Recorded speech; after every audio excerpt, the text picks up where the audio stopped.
はい、皆さんこんにちは。こちら、どこの空港かわかりますかね。こちらですね、宮崎空港になります。宮崎ブーゲンビリア空港です。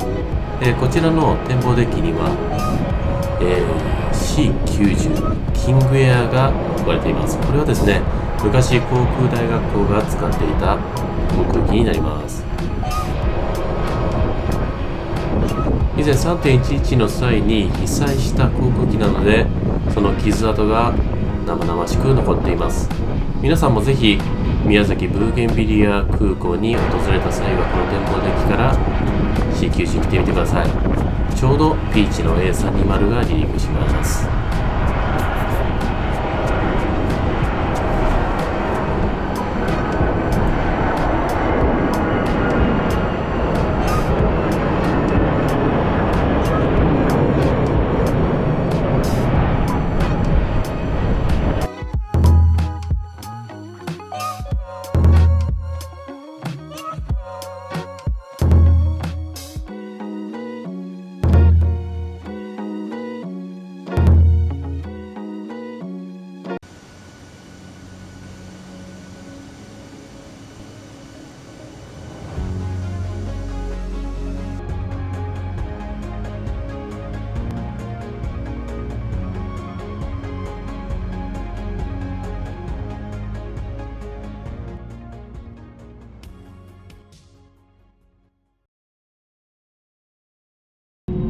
今回は羽田宮崎便に搭乗しました。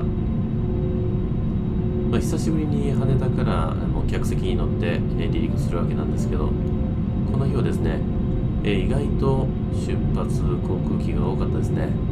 早朝の出発機結構多いんですね。で、本日の滑走路は05になります。左上に地図載せてますけど、この辺りですね。ここから離陸いたします。で、こんなに真っ青な空、なかなかないんですけどね、すごく気持ちがいいですよね。では今から離陸していきますので、そのシーンをお楽しみください。で、本日のメインにつきましては宮崎への着陸になります。で、宮崎の着陸、こちらでパイロットの技、これを見ていただこうと思いますので、よろしくお願いします。